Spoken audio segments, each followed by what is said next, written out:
Now, I would like to call upon Lata ma'am, Ritvik's mother, the true lady behind everything, to please speak to us. Hello friends, that was my son Ritvik who sang for you. Thank you.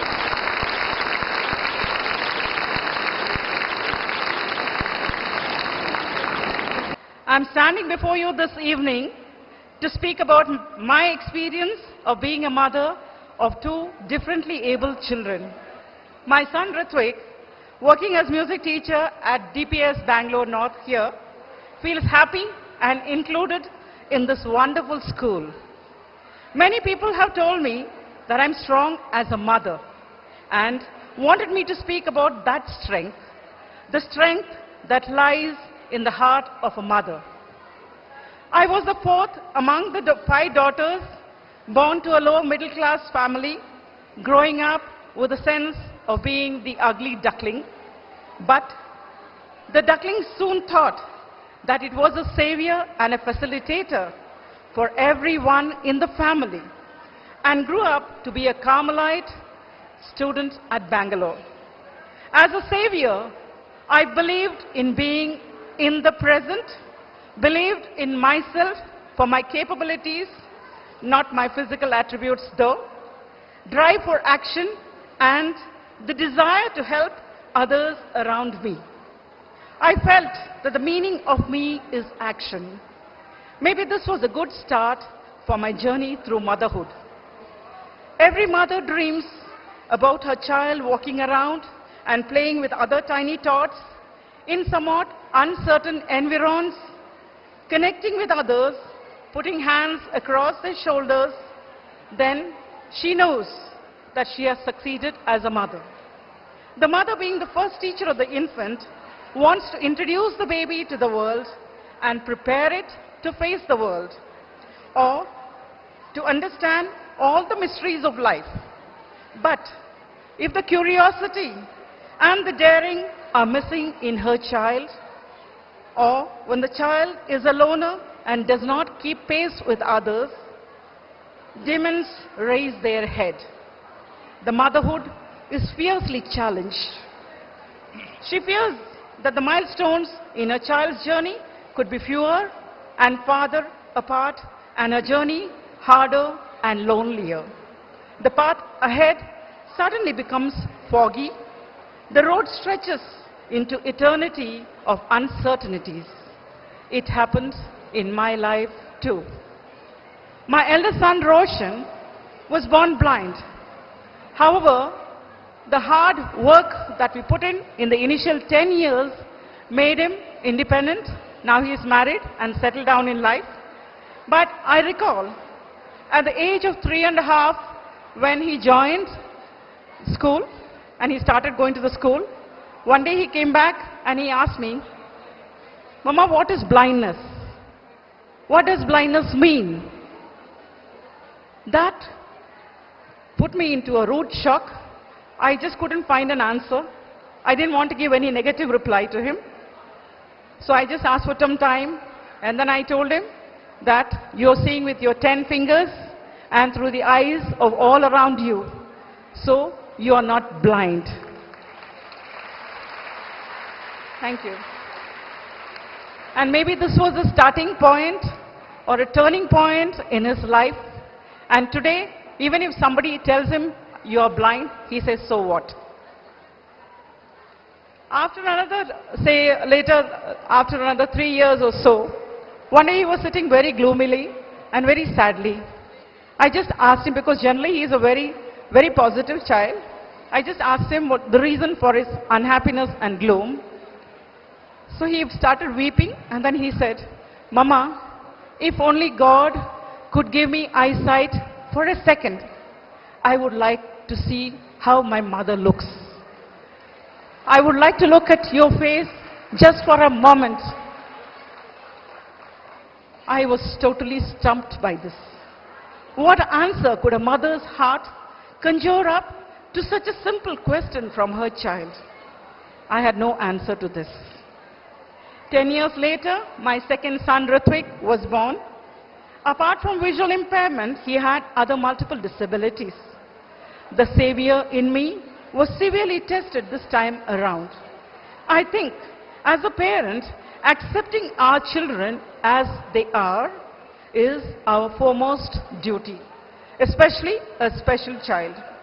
Then, the desire and the need to bring up the child as any other normal child becomes very strong. The Savior, I realized, has to be physically fit and mentally strong to travel together forward with the children in life.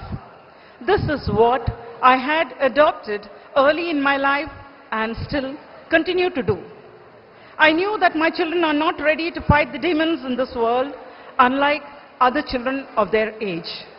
The umbilical cord, once severed, had to be reattached. Independence of my children was often far away, yet attainable. If not today, tomorrow. I had to slow down my pace to be with my children, walk close with them, almost as an inseparable entity of my own self. The children were taken back secure inside the womb of the mother, albeit metamorphically. This is when the eternal motherhood started in my life.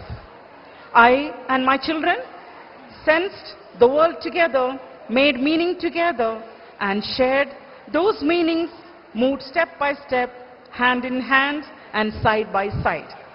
I began seeing everything with my eyes closed to see the world through their eyes.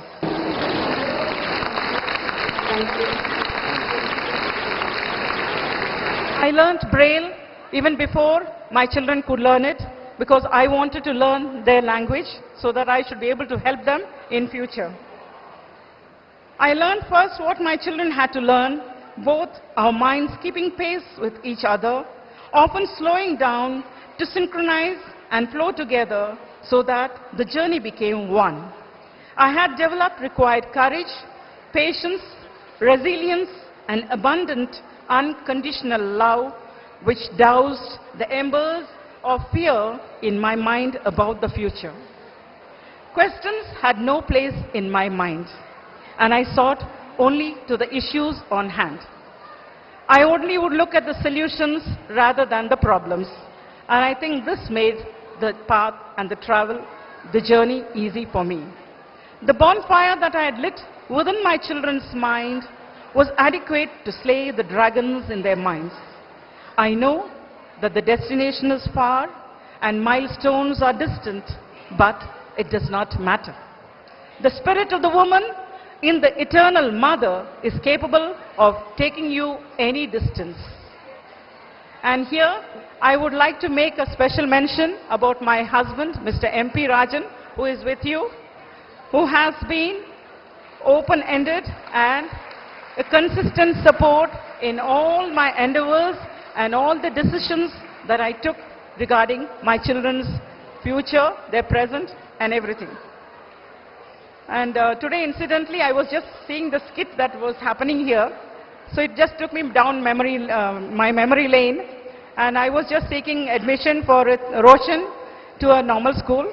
And I would have knocked at least the gates of more than 100, 200 schools everywhere to get a reply that this school is for normal children. Then I just wondered what was abnormal with my child. But fortunately, we got admission in a school, and he did his schooling in integrated education. He has completed his MA in English, and he's working. And Ritvik has never been to a school, but he studied secondary course directly under NIOS, and he secured a distinction. And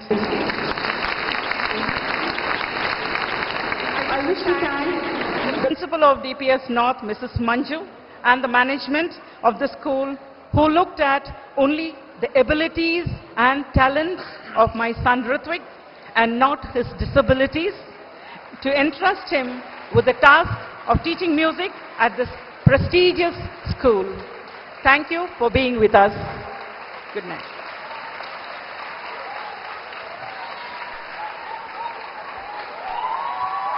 Thank you, Mrs. Rajan. Mrs. Rajan is an awe-inspiring parent. I ask all of parents who come to me saying that they have problems with their children. I said, please go and meet her. You will never realize what you have. Be grateful, and she is the biggest support for us. Thank you, Mrs. Rajan. Ritwik and you make our day every